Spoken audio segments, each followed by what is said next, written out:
بسم الله الرحمن الرحيم. الرحمن علم القرآن، خلق الإنسان علمه البيان. الشمس والقمر بحسبان، والنجم والشجر يسجدان.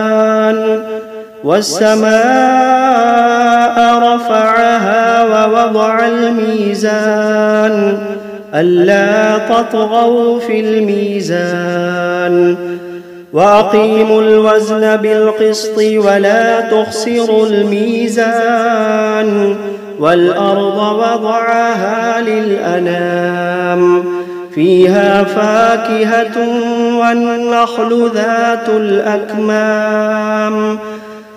والحب ذو العصف والريحان، فبأي آلاء ربكما تكذبان. خلق الإنسان من صلصال كالفخار، وخلق الجان من مارج من نار. فبأي آلاء ربكما تكذبان. رب المشرقين ورب المغربين، فبأي آلاء ربكما تكذبان.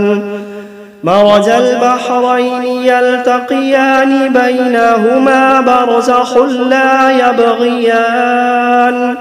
فبأي آلاء ربكما تكذبان. يخرج منهما اللؤلؤ والمرجان، فبأي آلاء ربكما تكذبان. وله الجوار المنشآت في البحر كالأعلام، فبأي آلاء ربكما تكذبان. كل من عليها فان، ويبقى وجه ربك ذو الجلال والإكرام. فبأي آلاء ربكما تكذبان. يسأله من في السماوات والأرض كل يوم هو في شأن. فبأي آلاء ربكما تكذبان. سنفرغ لكم أيها الثقلان، فبأي آلاء ربكما تكذبان. يا معشر الجن والإنس إن استطعتم أن تنفذوا من أقطار السماوات والأرض فانفذوا، لا تنفذون إلا بسلطان. فبأي آلاء ربكما تكذبان. يرسل عليكما شواظ من نار ونحاس فلا تنتصران. فبأي آلاء ربكما تكذبان. فإذا انشقت السماء فكانت وردة كالدهان. فبأي آلاء ربكما تكذبان. فيومئذ لا يسأل عن ذنبه إنس ولا جان. فبأي آلاء ربكما تكذبان. يعرف المجرمون بسيماهم، فيؤخذ بالنواصي والأقدام. فبأي آلاء ربكما تكذبان. هذه جهنم التي يكذب بها المجرمون يطوفون بينها وبين حميم آن فبأي آلاء ربكما تكذبان ولمن خاف مقام ربه جنتان فبأي آلاء ربكما تكذبان ذواتا أفنان فبأي آلاء ربكما تكذبان فيهما عينان تجريان فبأي آلاء ربكما تكذبان فيهما من كل فاكهة زوجان فبأي آلاء ربكما تكذبان متكئين على فرش بطائنها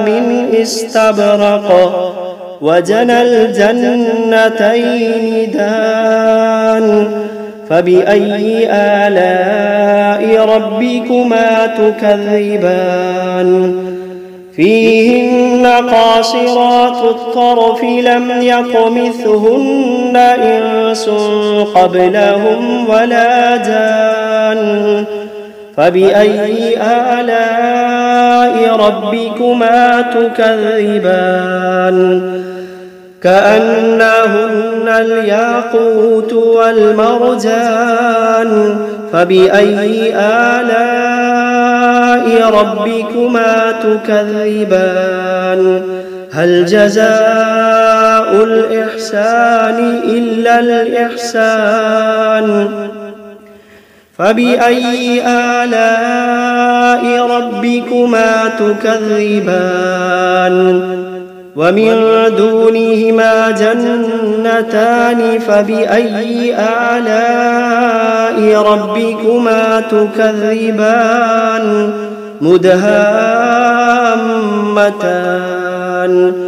فبأي آلاء ربكما تكذبان فيهما عينان نضاختان فبأي آلاء ربكما تكذبان فيهما فاكهة ونخل ورمان فبأي آلاء ربكما تكذبان فيهن خيرات حسان فبأي آلاء ربكما تكذبان حور مقصورات في الخيام فبأي آلاء ربكما تكذبان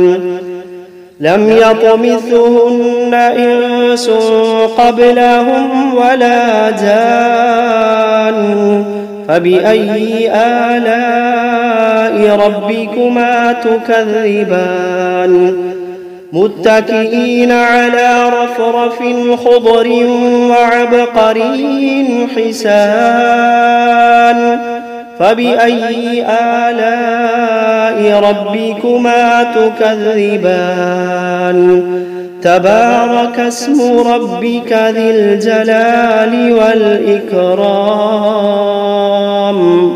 بسم الله الرحمن الرحيم تبارك الذي بيده الملك وهو على كل شيء قدير الذي خلق الموت والحياة ليبلوكم أيكم أحسن عملا وهو العزيز الغفور الذي خلق 7 سماوات طباقا ما ترى في خلق الرحمن من تفاوت فارجع البصر هل ترى من فطور ثم ارجع البصر كرتين ينقلب إليك البصر خاسئا وهو حسير ولقد زينا السماء الدنيا بمصابيح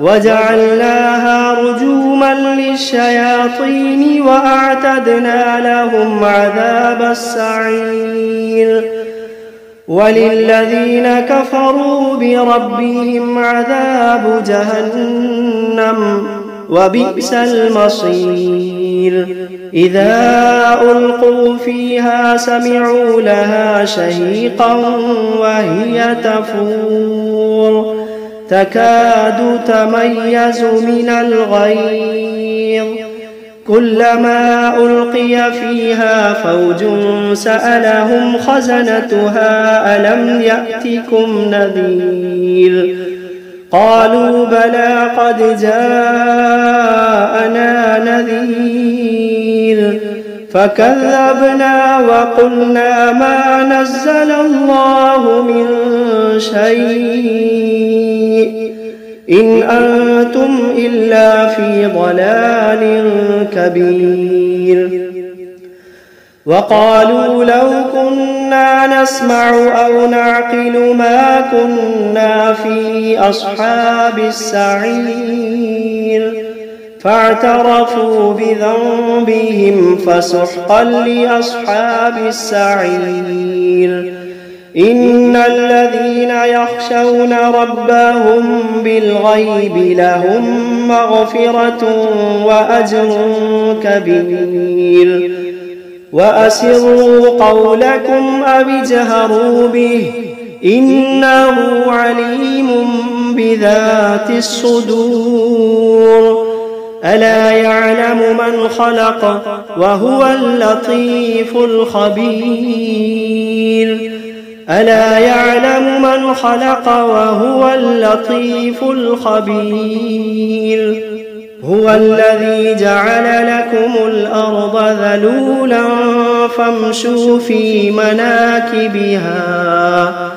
فامشوا في مناكبها وكلوا من رزقه وإليه النشور أأمنتم من في السماء أن يخسف بكم الأرض فإذا هي تمور أم أمنتم من في السماء أن يرسل عليكم حاصبا فستعلمون كيف نذير ولقد كذب الذين من قبلهم فكيف كان نكير أولم يروا إلى الطير فوقهم صافات ويقبضن ما يمسكوهن إلا الرحمن إنه بكل شيء بصير أمن هذا الذي هو جند لكم ينصركم من دون الرحمن إن الكافرون إلا في غرور أمن هذا الذي يرزقكم إن أمسك رزقه بل لجوا في عتب ونفور أفمن يمشي مكبا على وجهه أهدى أمن يمشي سويا على صراط مستقيم قل هو الذي أنشأكم وجعل لكم السمع والأبصار والأفئدة قليلا ما تشكرون قل هو الذي ذرأكم في الأرض وإليه تحشرون ويقولون متى هذا الوعد إن كنتم كنتم صادقين قل إنما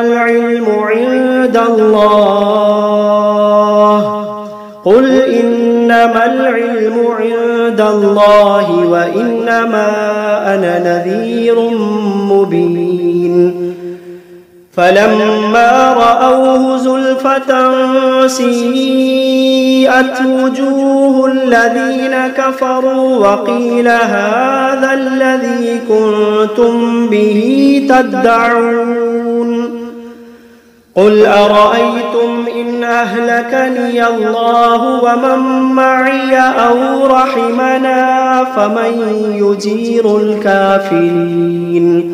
فمن يجير الكافرين من عذاب أليم قل هو الرحمن آمنا به وعليه توكلنا فستعلمون من هو في ضلال مبين قل أرأيتم إن أصبح ماؤكم غورا فمن يأتيكم بماء معين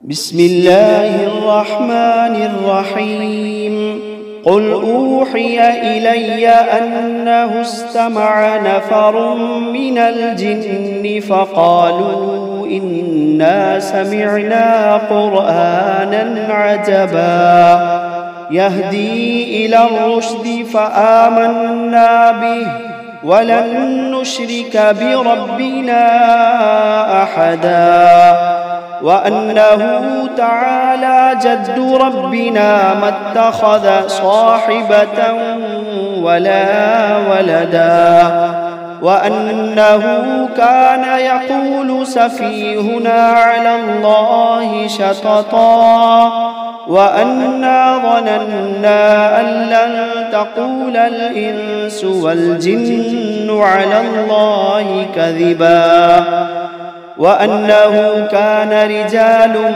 من الإنس يعوذون برجال من الجن فزادوهم رهقا وأنهم ظنوا كما ظننتم أن لن يبعث الله أحدا وأنا لمسنا السماء فوجدناها ملئت حرسا شديدا وشهبا وأنا كنا نقعد منها مقاعد للسمع فمن يستمع الآن يجد له شهابا رصدا وأنا لا ندري أشر أريد بمن في الأرض أم أراد بهم ربهم رشدا وأنا منا الصالحون ومنا دون ذلك كنا طرائق قددا وأنا ظننا أن لن نعجز الله في الأرض ولن نعجزه هربا وأنا لما سمعنا الهدى آمنا به فمن يؤمن بربه فلا يخاف بخسا ولا رهقا وأنا منا المسلمون ومنا القاسطون فمن أسلم فأولئك تحروا رشدا وأما القاسطون فكانوا لجهنم حطبا وأن لم استقاموا على الطريقة لأسقيناهم ماء غدقا لنفتنهم فيه ومن يعرض عن ذكر ربه يسلكه عذابا صعدا وأن المساجد لله فلا تدعوا مع الله أحدا وأنه لما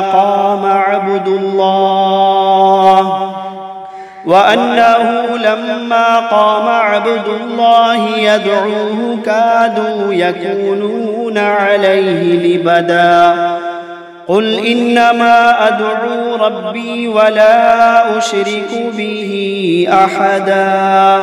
قل إني لا أملك لكم ضرا ولا رشدا. قل إني لا أملك لكم ضرا ولا رشدا. قل إني لن يجيرني من الله أحد.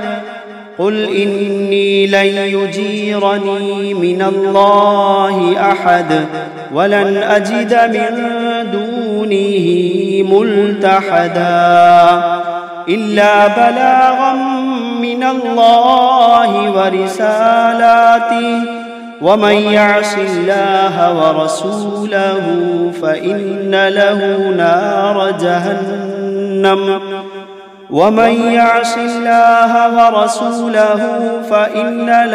نار جهنم خالدين فيها أبدا. حتى إذا رأوا ما يوعدون فسيعلمون من أضعف ناصرا وأقل عددا. قل إن أدري أقريب ما توعدون أم يجعل له ربي أمدا. عالم الغيب فلا يظهر على غيبه أحدا إلا من ارتضى من رسول فإنه يسلك من بين يديه ومن خلفه رصدا ليعلم أن قد أبلغوا رسالات ربهم وأحاط بما لديهم وأحصى كل شيء عددا.